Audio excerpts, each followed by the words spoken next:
सभी को नमस्कार और सभी का स्वागत है योग दर्शन पाठ की कक्षा में। योग दर्शन का पाठ प्रारंभ करें इससे पूर्व हम महर्षि पतंजलि को हाथ जोड़कर नमन करते हैं। सभी मेरे साथ बोलेंगे। योगेन चित्तस्य पदेन वाचां मलं शरीरस्य च वैद्यकेन योपाकरोत्तं प्रवरं मुनीनां पतञ्जलिं प्राञ्जलिरानतोऽस्मि पतंजलिं प्राञ्जलिरानतोऽस्मि।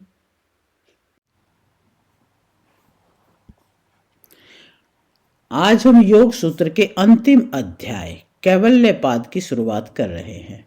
अब तक हमने चित्त को समझा, वृत्तियों को जाना, अभ्यास और वैराग्य से उसे शुद्ध किया, सिद्धियों के आकर्षण को भी पहचाना और अब पतंजलि जी हमें एक गहरे सत्य के सामने खड़ा करते हैं। सिद्धियां अंतिम लक्ष्य नहीं है। पहले ही सूत्र में वो बताते हैं कि जन्म, औषधि, मंत्र, तप, समाधि से सिद्धियां उत्पन्न हो सकती हैं। इसका अर्थ है कि साधारण क्षमताएं ही मुक्ति नहीं है। यदि वासनाएं शेष हैं, यदि कर्माशय जीवित है, तो आत्मा अभी भी प्रकृति के क्षेत्र में बंधी हुई है। इन सूत्रों में हम समझेंगे कि संस्कार कैसे जन्म जन्मांतर तक चलते हैं, स्मृति और वासना का प्रवाह क्यों अनादि प्रतीत होता है, क्यों शुभ अशुभ और मिश्रित कर्मों से भिन्न भिन्न जन्म और अनुभव मिलते हैं।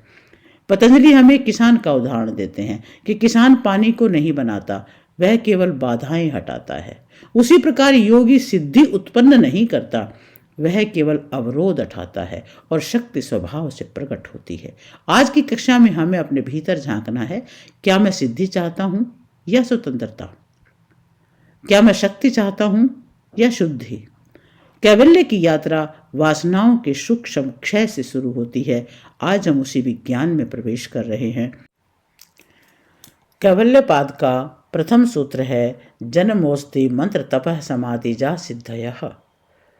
सूत्र का अर्थ है पूर्व जन्म के संस्कारों से, औषधियों के सेवन से, गायत्री आदि मंत्रों के जप से, तप से और समाधियों से सिद्धियां उत्पन्न होती हैं।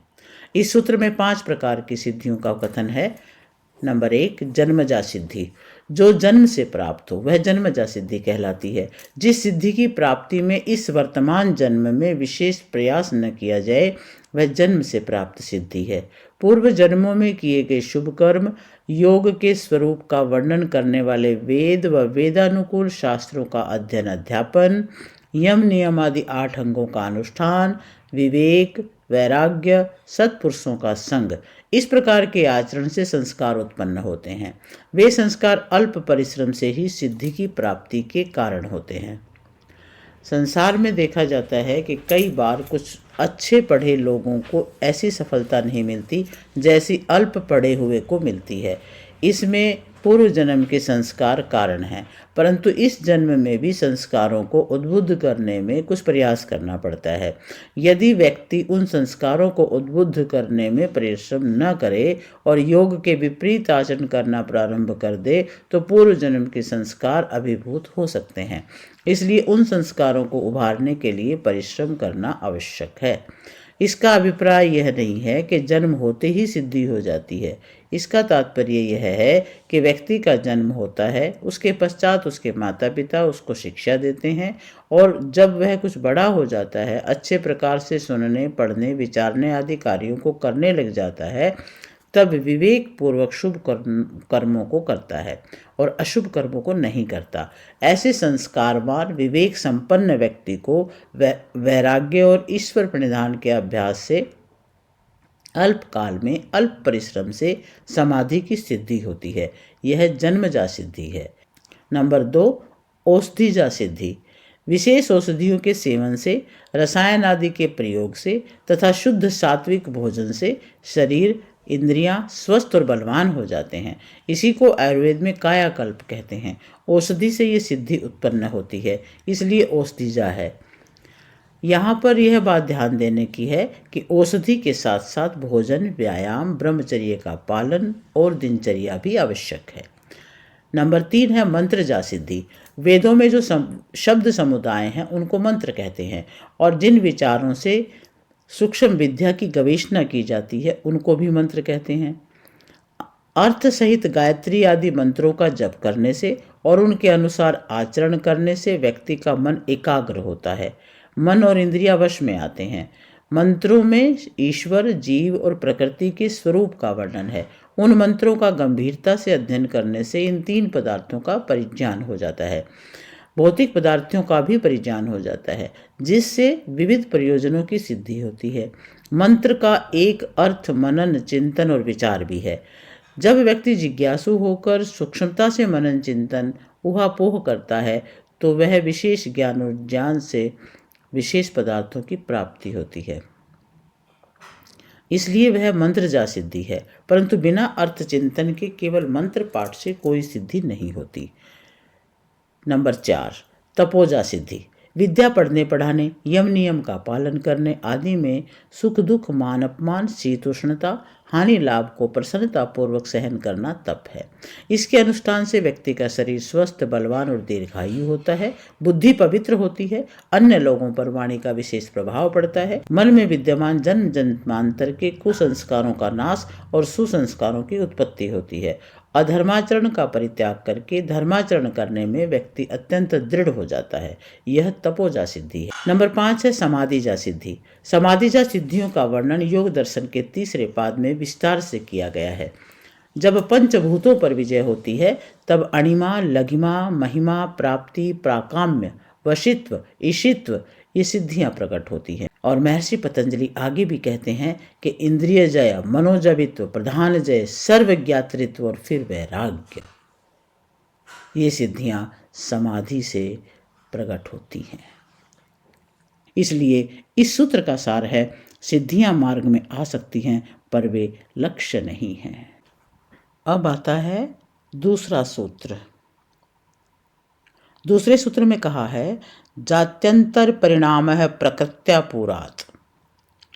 सूत्र का अर्थ है, उत्तम भोजन, औषधियों के सेवन, योगाभ्यास के अनुष्ठान से शरीर पूर्व की अपेक्षा अधिक स्वस्थ, बलवान होता है तथा रंग, रूप व आकृति में भी विशेष परिवर्तन हो जाता है। इस सूत्र में यह बतलाया है कि धर्माचरण से शरीर और इंद्रियों के दोषों को दूर करके उसमें विशेष परिवर्तन किया जाता है। उसको जात्यांतर परिणाम कहते हैं। शरीर और इंद्रियों के गोलकों के उपादान कारण पृथ्वी आदि 5 भूत हैं। शरीर के 3 दोष हैं, वात, पित्त, कफ। 7 धातु हैं, रस, रक्त, मांस, मेद, अस्थि, मज्जा और वीर्य। 8वां धातु ओज भी माना जाता है। इन सब में जो दोष उत्पन्न होते हैं उन्हें सात्विक आहार, व्यायाम, संयमित जीवन से और शारीरिक चिकित्सा विज्ञान से जानकर आयुर्वेद की औषधियों या ब्रह्मचर्य के पालन से दूर कर दिया जाता है तो शरीर में उत्तम पदार्थों का समावेश हो जाता है। उससे शरीर में बहुत अधिक परिवर्तन आ जाता है। इंद्रियों के गोलकों में भी अंतर आ जाता है। उसमें देखने, सुनने आदि का सामर्थ्य भी बढ़ जाता है। इसी का नाम जात्यंतर परिणाम है। जैसे किसी छोटे बालक को किसी ने 10 वर्ष की अवस्था में देखा हो तो उसको जब 20 वर्ष की अवस्था में देखा जाता है तो पहचानना कठिन हो जाता है। वैसे ही साधना से व्यक्ति का व्यक्तित्व बदल जाता है। इसी प्रकार से व्यक्ति के शरीर में इतना अधिक परिवर्तन आ जाता है कि पूर्व शरीर को पहचानना कठिन हो जाता है। यह है जात्यांतर परिणाम अथवा अवस्थांतर हो जाना। जात्यंतर परिणाम का अर्थ यह नहीं है कि योगी अपने शरीर को परिवर्तित करके और इंद्रियों को भी परिवर्तित करके पशु आदि अन्य जातियों के शरीर का निर्माण कर ले। यह असंगत बात है। कोई भी बुद्धिमान व्यक्ति ऊंची सुखप्रद अवस्था को छोड़कर अत्यंत निम्न कोटि की अवस्था को प्राप्त करना नहीं चाहता। ये मान्यता ठीक नहीं है। मनुष्यादि के शरीरों, इंद्रियों एवं मन की रचना को पूर्ण रूप से कोई योगी नहीं जान सकता है और न ही उसकी रचना कर सकता है। तो इससे ये सिद्ध होता है कि कोई भी मनुष्य अपने मनुष्य शरीर को पशु आदि जातियों में परिवर्तित नहीं कर सकता। योगाभ्यास और धर्माचरण से शरीर और इंद्रियों में जो परिवर्तन आता है इसे ही जात्यांतर परिणाम कहा जाता है। तीसरा सूत्र आता है निमित्तम प्रयोजकम प्रकृतिनाम वर्ण भेदस्तु तथा क्षेत्रिकवत। अब तीसरा सूत्र अत्यंत सुंदर उदाहरण के साथ शुरू होता है।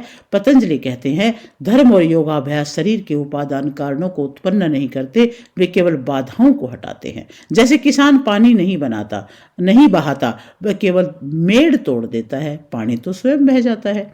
उसी प्रकार योगी शरीर और इंद्रियों को नया नहीं बनाता, वह दोषों को हटाता है। जब अधर्म, असंयम, कुसंस्कार दूर होते हैं तो प्रकृति स्वयं संतुलित हो जाती है। शरीर में उत्तम रस, बल और तेज आने लगता है। योग का कार्य सृजन नहीं, शुद्धि है। योग का कार्य नया शरीर बनाना नहीं, अवरोध हटाना है। सिद्धियां संभव है पर वे लक्ष्य नहीं। शरीर और मन में परिवर्तन संभव है पर वो साधना से है, चमत्कार से नहीं। योगी प्रकृति को नियंत्रित नहीं करता, केवल अवरोध हटाता है और यहीं से कैवल्य की गंभीर यात्रा आरंभ होती है। अब आता है चौथा सूत्र। चौथे सूत्र में कहा है निर्माण चित्तान्यस्मिता मात्रात्। यह सूत्र कहता है चित्त का मूल कारण अस्मिता, अहम भाव, मैंपन है और उसी चित्त को योगी साधना के द्वारा विभिन्न स्तर का बना लेता है। बस यहां बहुत से मन बना लेना ऐसा कोई अर्थ नहीं है। योग दर्शन के अनुसार प्रकृति से महत्त्व उत्पन्न हुआ, अर्थात बुद्धि उत्पन्न हुई, बुद्धि से अस्मिता और अस्मिता से मन और चित्त की रचना हुई, अर्थात चित्त का उपादान कारण अस्मिता है। तो सूत्र ये कह रहा है कि चित्त अस्मिता से उत्पन्न है। यहां निर्माण का अर्थ नया मन बना लेना, कई मन बना लेना, कई शरीर बनाकर उनमें मन डाल लेना ऐसा नहीं है, बल्कि अपने चित्त को साधना से संस्कारित करना, उसे शुद्ध, सात्विक, स्थिर और वासना रहित बनाना, उसके स्तर को ऊंचा उठाना। जैसे अशिक्षित मन से प्रशिक्षित मन बना लेना, चंचल मन से एकाग्र मन बना लेना और वासना युक्त मन से वासना रहित मन बना लेना, यही निर्माण है। ध्यान से उत्पन्न चित्त वासना रहित होता है। यहां स्पष्ट हो जाता है कि चित्त का स्तर ध्यान से बदलता है, उपादान कारण बदलने से नहीं, नया चित्त बनाने से नहीं। यदि कोई कहे कि योगी नया शरीर बना सकता है, कई शरीर बना सकता है, उनमें मन डाल सकता है, उनमें प्रवेश कर सकता है, तो प्रश्न उठता है क्या एक आत्मा का एक साथ कई शरीरों में रहना संभव है? क्या आत्मा अणु है? तो कैसे? यदि योगी अपने शरीर से निकल जाए तो उसका शरीर कैसे जीवित रहेगा? स्वामी दयानंद सरस्वती जी ने भी स्पष्ट किया कि शरीर और मन की पूर्ण रचना को कोई सिद्ध पुरुष भी नहीं जान सकता, तो बना कैसे सकता है? इसलिए यह मानना कि योगी कई शरीरों में जा सकता है, कई मन बना सकता है, तार्किक और दार्शनिक दोनों रूप से असंगत बात है। तो यह सूत्र कहता है कि चित्त का मूल का कारण अस्मिता है। योगी उसी चित्त को साधना से संस्कारित करता है। चित्त का स्तर बदलता है, उपादान कारण नहीं। और निर्माण का अर्थ यहां पर है परिष्कार, संस्कार और शुद्धिकरण। एक और उदाहरण से समझते हैं। कच्चा लोहा और परिष्कृत स्टील दोनों का मूल तत्व एक ही है, लेकिन परिष्कार से उसकी गुणवत्ता बदल जाती है। उसी प्रकार अस्मिता से बना चित्त योगाभ्यास से संस्कारित होकर के दिव्य, निर्मल और वासना रहित बन सकता है, और यही निर्माण चित्तानी है। निर्माण का अर्थ नया मन बनाना नहीं, बल्कि उसी मन को साधना है और श्रेष्ठ बनाना है।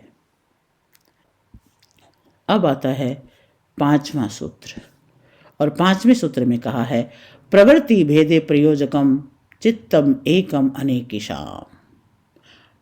प्रिय साधकों, पिछले सूत्र में हमने समझा कि निर्माण चित्तानी का अर्थ अनेक नए मन बना लेना नहीं है, बल्कि उसी चित्त को साधना से विभिन्न स्तरों पर विकसित करना है। अब इस पांचवें सूत्र में पतंजलि उस बात को और स्पष्ट कर रहे हैं। सूत्र कहता है कि चित्त की भिन्न भिन्न प्रवृत्तियों का संचालक एक ही चित्त है। इसे बहुत सरल उदाहरण से समझिए। हमारा मन कभी संसार की ओर भागता है, कभी ध्यान में बैठ जाता है, कभी शांति में होता है, कभी विक्षेप में चला जाता है। क्या हर अवस्था में नया मन बनता है? नहीं, मन एक ही है, पर उसकी अवस्थाएं बदलती रहती हैं। योग दर्शन में चित्त की मुख्य अवस्थाएं बताई गई हैं: व्युत्थान, अर्थात बाहरी विषयों की ओर जाने वाली स्थिति, एकाग्र ध्यान में स्थिर होने वाली स्थिति, और निरोध पूर्ण शांत अवस्था। ये तीन अलग अलग चित्त नहीं हैं, ये एक ही चित्त की तीन अवस्थाएं हैं। इसी बात को पतंजलि यहाँ स्पष्ट कर रहे हैं कि भले ही चित्त की प्रवृत्तियां अलग अलग हों, उसे संचालित करने वाला चित्त एक ही है। जब चित्त वित्थान संस्कारों से प्रभावित होता है तो संसार की ओर दौड़ता है। जब साधना से वो शुद्ध होता है तो ईश्वर की ओर प्रवृत्त होता है, और जब और गहरा हो जाता है तो वही चित्त निरुद्ध अवस्था में पहुंच जाता है। तो यहाँ अनेक चित्त का अर्थ अलग अलग मन नहीं है, बल्कि एक ही चित्त की अनेक अवस्थाएं हैं। जैसे समुद्र एक है, पर कभी लहरें उठती हैं, कभी शांत होता है, कभी तूफान आता है। तो क्या हर लहर नया समुद्र है? नहीं। उसी प्रकार चित्त एक है, पर उसकी प्रवृत्तियां अनेक है। इसीलिए महाभाष्य में जो चित्तम एकम निर्मिमेते कहा गया है, उसका अर्थ नया चित्त बनाना नहीं है, बल्कि उसी चित्त को नियामक बनाना है, उसे नियंत्रित करना है। योगी साधना के द्वारा चित्त को नीचे स्तर से ऊपर पर ले आता है, फिर ऊपर से और ऊपर, जब तक वह निरोध अवस्था तक न पहुंच जाए। तो इस सूत्र का सार ये हुआ कि चित्त एक है, उसकी प्रवृत्तियां अनेक है, और साधना का कार्य है उस चित्त को ऊर्ध्वगामी बनाना। यही वास्तविक योग है। अब आता है छठा सूत्र, और छठे सूत्र में कहा है तत्र ध्यानम जमनाशयम। प्रिय साधकों, अभी हमने समझा कि चित्त एक ही है, पर उसकी प्रवृत्तियां अनेक हैं। कभी वह संसार की ओर जाता है, कभी ध्यान में स्थिर होता है, और कभी पूर्ण निरोध की स्थिति में पहुंच जाता है। अब पतंजलि कहते हैं तत्र ध्यान जमनाशयम, अर्थात उन चित्तों में से जो चित्त समाधि से उत्पन्न या संस्कारित होता है वह अनाशय होता है। अर्थात उन चित्तों में से जो चित्त ध्यान से और समाधि से उत्पन्न या संस्कारित होता है वह अनाशय होता है, वासना रहित होता है। अब इसी सरल भाषा में समझते हैं। आशय का अर्थ है संस्कारों का भंडार। वासनाएं, कर्मों के बीज, पूर्व अनुभवों के प्रभाव, ये सब चित्त में संचित रहते हैं। जब हम सामान्य अवस्था में जीते हैं तो हमारा चित्त इन्हीं संस्कारों से संचालित होता है। हम सोचते हैं कि हम स्वतंत्र हैं, पर वास्तव में हमारे निर्णय भी पुराने संस्कारों से प्रभावित रहते हैं। लेकिन जब चित्त गहरे ध्यान में प्रवेश करता है, जब समाधि की अवस्था आती है, तो वह संस्कारों से ऊपर उठने लगता है। ध्यानज चित्त का अर्थ है वह चित्त जो गहन साधना से शुद्ध हुआ है। ये कोई नया मन नहीं है, ये वही चित्त है, पर अब वह वासनाओं से मुक्त हो चुका है। जैसे जल में मिट्टी घुली हो तो वो मटमैला दिखता है, उसे स्थिर छोड़ दें, मिट्टी नीचे बैठ जाती है, जल स्वच्छ हो जाता है।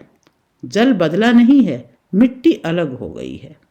उसी प्रकार चित्त बदलता नहीं है, उसकी वासनाएं शांत हो जाती हैं, और यही अनाशय अवस्था है। यहाँ एक बहुत महत्वपूर्ण बात समझनी है। मुक्ति सिद्धियों से नहीं आती, मुक्ति वासनाओं के क्षय से आती है। यदि चित्त में अभी भी कर्मों के बीज हैं तो वह पुनः प्रवृत्ति में आ जाएगा, पर यदि चित्त ध्यान से शुद्ध होकर अनाशय हो गया है तो वह बंधन का कारण नहीं बनता। तो इस सूत्र का सार बनता है साधना का लक्ष्य चित्त को नया बनाना नहीं है, बल्कि उसे वासना रहित बनाना है। जब चित्त अनाशय हो जाता है तभी वह कैवल्य की ओर बढ़ता है। अब है सातवां सूत्र, कर्मा शुक्ला कृष्णम योगिनस्त्रिविधम इतरेषाम। प्रिय साधकों, अभी हमने समझा कि ध्यान से उत्पन्न चित्त अनाशय हो सकता है, वासना रहित हो सकता है। अब पतंजलि एक और गहरा भेद स्पष्ट करते हैं, योगी और सामान्य व्यक्तियों के कर्मों का अंतर। सूत्र कहता है कर्म अशुक्ल अकृष्णम योगिनः त्रिविधम इतरेषाम, अर्थात योगी के कर्म न तो शुक्ल हैं अर्थात न तो पुण्य हैं, और न कृष्ण अर्थात न पाप हैं। लेकिन सामान्य लोगों के कर्म तीन प्रकार के होते हैं, शुभ, अशुभ और मिश्रित। अब इसे सरल रूप में समझिए। हम सामान्य लोग जो भी करते हैं अच्छा काम करें तो पुण्य मिलता है, बुरा करें तो पाप मिलता है। और अक्सर हमारा कर्म मिश्रित होता है, थोड़ा स्वार्थ थोड़ा परोपकार। लेकिन योगी का कर्म अलग है। योगी कर्म करता है पर फल की इच्छा से नहीं, न स्वर्ग की कामना से, न प्रसिद्धि की चाहना से, और न ही किसी लाभ की अपेक्षा से। वह कर्म करता है केवल कर्तव्य भावना से, ईश्वर प्राप्ति के लिए, निष्काम भाव से। इसलिए उसके कर्म बंधन का कारण नहीं बनते। अब ये समझना है कि पुण्य भी बंधन है और पाप भी बंधन है। दोनों जन्म का कारण बन सकते हैं, पर जो कर्म फल की अपेक्षा से रहित है वह बंधन नहीं बनता। इसलिए योगी का कर्म अशुक्ल अकृष्ण है, बंधन रहित है। अब आता है 8वां सूत्र। 8वें सूत्र में बोला गया है, ततस्तद विपाकानुगुणानामेवाभिव्यक्तिर्वासना नाम। इस सूत्र में पतंजलि बताते हैं कि सामान्य लोगों के कर्म कैसे वासनाओं को जन्म देते हैं। सूत्र कहता है, कर्मों के फल के अनुसार ही वासनाएं प्रकट होती हैं। इसका अर्थ है, जैसा कर्म वैसा संस्कार, और जैसा संस्कार वैसी प्रवृत्ति, जैसी प्रवृत्ति वैसा अगला जन्म। यदि किसी के भीतर हिंसा के संस्कार हैं तो उसकी प्रवृत्ति उसी दिशा में जाएगी। यदि किसी के करुणा के संस्कार हैं तो जीवन उसी के अनुरूप ढलेगा। हम जो बार बार करते हैं वही हमारे भीतर वासना बनकर बैठ जाता है, और फिर वही वासना भविष्य में हमारे निर्णयों को प्रभावित करती है। यही कर्म और संस्कार का चक्र है। लेकिन ध्यानज चित्त, जो हमने पिछले सूत्र में समझा, वह इस चक्र को तोड़ सकता है। क्योंकि जब चित्त वासना रहित हो जाता है तो नए संस्कार जमा नहीं होते, और जब नए संस्कार नहीं बनते तो कर्म का चक्र धीमा पड़ने लगता है। तो आज इस सूत्र का सार यही है कि सामान्य व्यक्ति कर्म से बंधता है और योगी कर्म करता हुआ भी नहीं बंधता, और ध्यान से शुद्ध हुआ चित्त वासनाओं के बीज को ही जला देता है। तो यहाँ से कैवल्य की दिशा स्पष्ट होने लगती है। अब आता है 9वां सूत्र, और 9वें सूत्र में कहा है, जाति देश काल व्यवहिता नाम अपनंतरियम स्मृति संस्कारयोर एक रूपत्वात्। अब पतंजलि हमें गहरे सत्य की ओर परिचित कराते हैं। वे कहते हैं, भले ही जन्म बदल जाए, देश बदल जाए, काल बदल जाए, फिर भी संस्कारों की निरंतरता बनी रहती है। क्यों? क्योंकि स्मृति और संस्कार का स्वभाव एक जैसा है। अब इसे आगे और समझते हैं। हमारे पिछले अनुभव संस्कार बनते हैं, संस्कार स्मृति को जन्म देते हैं, और स्मृति फिर वैसी ही प्रवृत्ति को जगाती है। इसलिए जन्म बदलने पर भी प्रवृत्ति का बीज साथ आता है। आपने देखा होगा, कुछ बच्चे जन्म से ही किसी कला में कुशल होते हैं, कुछ में स्वभाव से ही करुणा होती है, कुछ में क्रोध की प्रवृत्ति अधिक होती है। यह केवल इस जीवन की देन नहीं है, संस्कारों की निरंतरता है। अर्थात वासनाएं जाति देश काल से बंधी हुई नहीं हैं, वे सूक्ष्म रूप से प्रवाहित होती रहती हैं। अब आता है 10वां सूत्र, और 10वें सूत्र में कहा है, तासामनादित्वम चाशिशो नित्यत्वात्। प्रिय साधकों, अब पतंजलि वासनाओं की जड़ तक पहुँचते हैं। सूत्र कहता है, तासाम अनादित्वम च आशीषः नित्यत्वात्, अर्थात वासनाओं का प्रवाह अनादि है, क्योंकि जीने की इच्छा सदा बनी रहती है। अब इसे बहुत सरल रूप में समझते हैं। हर जीव क्या चाहता है? सुख, दुख से मुक्ति और सदा जीवित रहना। किसी से पूछिए, क्या आप मरना चाहते हैं? कोई भी सहज रूप से हाँ नहीं कहेगा। यह जो मैं रहूं की भावना है, यह आशीष है, जीवित रहने की गहरी इच्छा। पतंजलि कहते हैं, जब तक ये इच्छा बनी रहती है तब तक कर्म होगा, कर्म से संस्कार बनेंगे, संस्कार से वासनाएं बनेंगी, और वासनाओं से पुनः जन्म होगा। इसी कारण वासनाओं को अनादि कहा गया है। अब यहाँ एक महत्वपूर्ण बात समझनी है। अनादि का अर्थ यह नहीं है कि वासनाएं कभी समाप्त नहीं होंगी। अर्थ यह है कि उनका आरंभ पकड़ पाना कठिन है, क्योंकि यह चक्र पुराना है। वासनाएं उत्पन्न होती हैं, नष्ट भी होती हैं, फिर उत्पन्न होती हैं, फिर नष्ट होती हैं। यह एक प्रवाह है। जैसे नदी का जल बदलता रहता है पर नदी का प्रवाह चलता रहता है। इसीलिए कहा गया वासनाएं स्वरूप से अनादि नहीं है, प्रवाह से अनादि हैं। अब मृत्यु का भय क्यों होता है? हमने इस जीवन में मरकर अनुभव नहीं किया, फिर भी मृत्यु से डरते हैं। क्यों? क्योंकि दुख से बचने की प्रवृत्ति गहरी है, जीवन को पकड़े रहने की आदत गहरी है। यह प्रवृत्ति ही वासनाओं को जीवित रखती है। लेकिन यदि विवेक जाग जाए, यदि आत्मा का स्वरूप पहचाना जाए, तो ये भय भी क्षीण हो सकता है। अब एक और भ्रम स्पष्ट करें। कुछ भाष्यों में चित्त को विभु कहा गया है, कुछ लोग उसका अर्थ सर्वव्यापक करते हैं। पर यदि चित्त सर्वव्यापक हो तो इंद्रियों की आवश्यकता क्यों? ज्ञान के लिए संपर्क क्यों? इसलिए विभु का अर्थ यहाँ व्यापक चेतना के अर्थ में नहीं, बल्कि विविध इंद्रियों से संबंध रखने वाला समझना अधिक उचित है। और जो दंडकारण्य खाली कर देने या अगस्त्य द्वारा समुद्र पी लेने जैसी बात कही गई है, वे प्रतीकात्मक कथाएं हो सकती हैं, शाब्दिक सत्य नहीं। योग दर्शन तर्क पर आधारित है, कल्पनाओं पर रही। इस सूत्र का सार यही बनता है कि जीव में जीने की इच्छा है, इच्छा से कर्म है, कर्म से संस्कार है, संस्कार से वासनाएं हैं, और यही प्रवाह चलता रहता है। पर यदि इच्छा शांत हो जाए, यदि आसक्ति ढीली पड़ जाए, तो वासनाओं का ये प्रवाह भी रुक सकता है।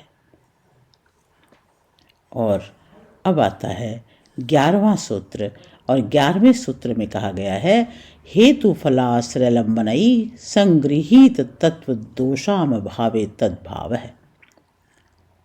अब पतंजलि हमें वासनाओं से मुक्ति का सीधा सूत्र दे रहे हैं। सूत्र कहता है वासनाएं 4 बातों से संगृहित होती हैं, हेतु, फल, आश्रय और आलंबन। और जब ये 4 नहीं रहते तो वासनाएं भी नहीं रहती। अब इसे बहुत सरल भाषा में समझते हैं। नंबर 1, हेतु माने कारण। वासनाओं का मूल कारण क्या है? अविद्या। अविद्या से राग द्वेष उत्पन्न होते हैं। राग से हम सुख के पीछे दौड़ते हैं, द्वेष से हम दुख से भागते हैं। जब हमें सुख मिलता है तो उस सुख से जुड़ा संस्कार बनता है, जब दुख मिलता है तो दुख का संस्कार बनता है। फिर हम उसी सुख को पाने और दुख से बचने के लिए कर्म करते रहते हैं। यही संसार चक्र है। इसलिए धर्म, अधर्म, सुख, दुख, राग, द्वेष, इन सब का मूल कारण अविद्या है और यही हेतु है। नंबर 2 है फल माने लक्ष्य। जब हम कोई कर्म करते हैं तो हमारे मन में कोई लक्ष्य होता है कि धन चाहिए, सम्मान चाहिए या सुख चाहिए। जब तक हम लौकिक फल को लक्ष्य बनाकर कर्म करेंगे तब तक नई वासनाएं बनती रहेंगी, क्योंकि हर फल एक नया संस्कार छोड़ता है। नंबर 3 आश्रय माने जहां वासनाएं टिकती हैं। वासनाएं कहाँ रहती हैं? चित्त में, विशेषतः उस चित्त में जो अभी भोग और मोक्ष दोनों को सिद्ध नहीं कर पाया है। जब तक मन भोग की ओर झुका हुआ है, वासनाएं उसमें संग्रहित होती रहेंगी। पर जब विवेक जागता है, वैराग्य आता है, तब चित्त वासनाओं का स्थायी घर नहीं रहता। नंबर 4 है आलंबन माने विषय। जब कोई विषय सामने आता है, रूप, रस, गंध, शब्द, स्पर्श, तो पुरानी वासनाएं जाग जाती हैं। जैसे मीठा देखकर मिठास की इच्छा जागती है, पुराना अपमान याद आते ही क्रोध जागता है। जब तक विषय उपस्थित है और चित्त राग द्वेष से युक्त है, वासनाएं अभिव्यक्त होती रहेंगी। पतंजलि कहते हैं यदि इन 4 को हटा दिया जाए तो वासनाएं भी समाप्त हो जाएंगी, अर्थात अविद्या दूर हो जाए, फल की आसक्ति छूट जाए, चित्त शुद्ध हो जाए और विषयों में राग द्वेष समाप्त हो जाए, तो वासनाओं का संग्रह रुक जाएगा। एक सरल उदाहरण से समझते हैं। बीज को मिट्टी, जल और सूर्य चाहिए। यदि ये 3 न मिलें तो बीज अंकुरित नहीं होगा। उसी प्रकार हेतु, फल, आश्रय, आलंबन में ये वासनाओं की उर्वर भूमि है। उसी प्रकार हेतु, फल, आश्रय, आलंबन ये वासनाओं की उर्वर भूमि है। भूमि हटाओ, बीज नहीं उगेगा। इस सूत्र का सार है, वासनाएं अजेय नहीं हैं, वे कारणों से बंधी हैं। कारण हटेंगे तो वासनाएं हटेंगी। इसलिए योगी का कार्य है वासनाओं से लड़ना नहीं, उनके कारणों को हटाना। और यही कैवल्य की और वास्तविक कदम है। और अब आता है 12वां सूत्र। 12वें सूत्र में कहा है, अतीता अनागतम स्वरतो अस्तत्ध्वभेदात धर्माणाम। अब हम कैवल्य पाद के अत्यंत दार्शनिक भाग में प्रवेश कर रहे हैं। सूत्र कहता है, अतीत और अनागत अर्थात भूत और भविष्य वस्तुएं अपने स्वरूप से विद्यमान रहती हैं। केवल काल के भेद से उनके धर्म प्रकट या अप्रकट होते हैं। अब इसे और समझते हैं। हम सामान्य रूप से सोचते हैं कि जो बीत गया वो समाप्त हो गया, जो अभी आया नहीं वो अस्तित्व में नहीं है। पर पतंजलि कहते हैं ऐसा नहीं है। वस्तु का स्वरूप बना रहता है, केवल उसकी अभिव्यक्ति बदलती है। मिट्टी में घड़ा छिपा हुआ है। जब तक कुम्हार उसे आकार नहीं देता, घड़ा अनागत है, अभी प्रकट नहीं हुआ। जब घड़ा बन जाता है तो वह वर्तमान है। जब वह टूट जाता है तो वह अतीत कहलाता है। पर क्या घड़ा पूरी तरह शून्य हो गया? नहीं, वह पुनः मिट्टी बन गया। अर्थात अभाव से भाव नहीं आया, भाव से अभाव नहीं हुआ, केवल रूप बदला। योग और सांख्य दर्शन का सिद्धांत है, जो कार्य है वो पहले से कारण में विद्यमान है। बीज में वृक्ष छिपा है, दूध में दही की संभावना है। कुछ भी शून्य से उत्पन्न नहीं होता। गीता भी कहती है, ना सतो विद्यते भावः, अभाव से भाव उत्पन्न नहीं होता। पिछले सूत्र में कहा गया था कि हेतु, फल, आश्रय और आलंबन के अभाव से वासनाओं का अभाव हो जाता है। तो यहां प्रश्न उठता है कि क्या वासनाएं सचमुच नष्ट हो जाती हैं? अब यहां पतंजलि स्पष्ट करते हैं, वे अपने कारण में लीन हो जाती हैं, प्रकृति में सूक्ष्म रूप में रहती हैं, प्रकट नहीं रहती। जैसे बीज को भूमि न मिले तो वह अंकुरित नहीं होता, पर बीज की संभावना बनी रहती है। योगी जब कारणों को हटा देता है तो वासनाएं अभिव्यक्त नहीं होती, उनका प्रभाव समाप्त हो जाता है। अब 3 अवस्थाएं समझिए। जो अभी प्रकट है वो वर्तमान है, जो प्रकट होकर छिप गया वो अतीत है, और जो छिपा है और प्रकट होगा वो अनागत है। धर्मी अर्थात मूल प्रकृति अनेक संभावनाओं से भरी है। जब कारण मिलता है धर्म प्रकट होता है, जब कारण नहीं मिलता तो वह अप्रकट रहता है। तो इस प्रकार ये सूत्र ये कहता है, कुछ भी अचानक शून्य से उत्पन्न नहीं होता, कुछ भी पूर्ण रूप से शून्य में लुप्त नहीं होता, केवल रूप बदलता है। वासनाएं भी कारण मिलने पर प्रकट होती हैं, कारण हटाओ वे शांत हो जाएंगी।